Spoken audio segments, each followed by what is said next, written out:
Le 8 juillet, Jésus dit : Une association de bienfaisance des donneurs de sang est apparue et s'est établie dans les villes et dans les pays les plus importants. Elle se compose de bénévoles qui, à la demande des médecins, donnent du sang aux blessés civils ou militaires. Un grand nombre de vies ont ainsi été sauvées, et ces donneurs généreux sont loués et donnés en exemple à la nation, aidés à surmonter la faiblesse qui résulte de leurs dons. Bref, on les entoure d'une atmosphère privilégiée. C'est juste, la leur est une grande charité, et si j'ai promis une récompense à qui donne un verre d'eau en mon nom, j'aurai certainement une grande récompense pour celui qui donne son sang pour l'amour du prochain et n'épuise pas le mérite de sa charité par des fautes graves.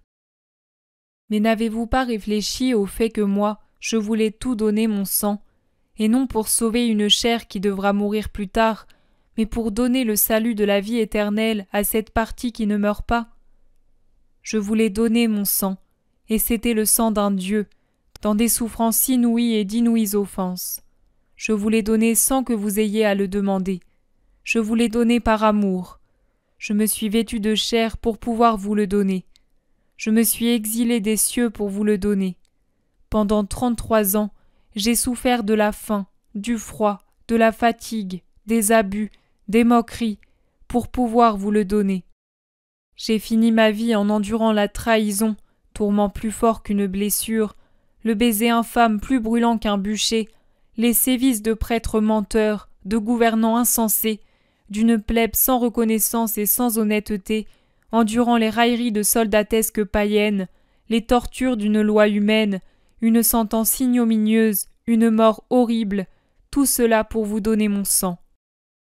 Les dernières gouttes de mon sang, lequel avait mouillé les rues et les cours de Jérusalem et laissé son empreinte dans le palais où siégeait un pouvoir mal compris et un cœur qui ne craignait que de perdre ce pouvoir, s'étaient accumulées entre le cœur et le poumon sans mouvement, et elles me furent enlevées violemment. Mais au moment de la séparation de mon esprit de la chair désormais sans vie, j'ai exulté que même ces dernières gouttes fussent répandues. J'étais venu pour vous donner tout mon sang, et je vous l'ai donné, et je continue de vous le donner dans les mystères sacrés.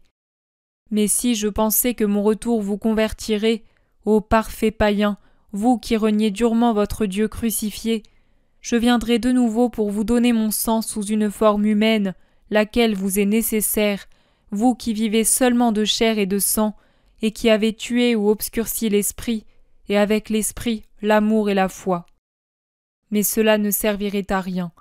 Vous augmenteriez le poids de vos fautes aux yeux du Père, et si jadis il y en eut un qui me vendit pour 30 deniers, maintenant il y en aurait 1000, 100 000 qui me troqueraient pour le baiser d'une pécheresse, pour le bénéfice d'une promotion, pour encore moins. Vous dire que vous vivez de chair et de sang, c'est encore vous faire un éloge. Vous vivez de fange et dans la fange, nouveaux pharisiens qui vous frappez la poitrine et simulez une religion et une foi qui ne vous servent que de tremplin pour votre profit, qui ne sont pour vous qu'un terrain utile. Vous vivez non seulement dans la fange, mais dans une matière encore plus vaseuse, vous qui n'avez même pas la fausse piété des pharisiens et êtes pire que les païens d'il y a 20 siècles, et qui mélangez le crime à la luxure, les larcins de tout genre aux vices de toute mesure.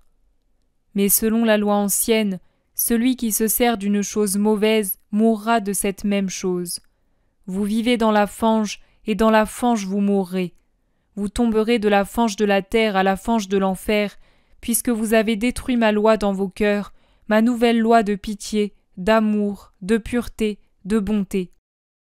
Mais pour la 1000e fois, je vous dis en vérité que seuls ceux qui sont marqués par mon sang et qui vivent non en ennemis mais en amis du Christ crucifié, verront à l'heure de la mort se lever l'aube du jour éternel où finit chaque tribulation et survient la béatitude de posséder Dieu pour toujours, sans voile et sans limitation.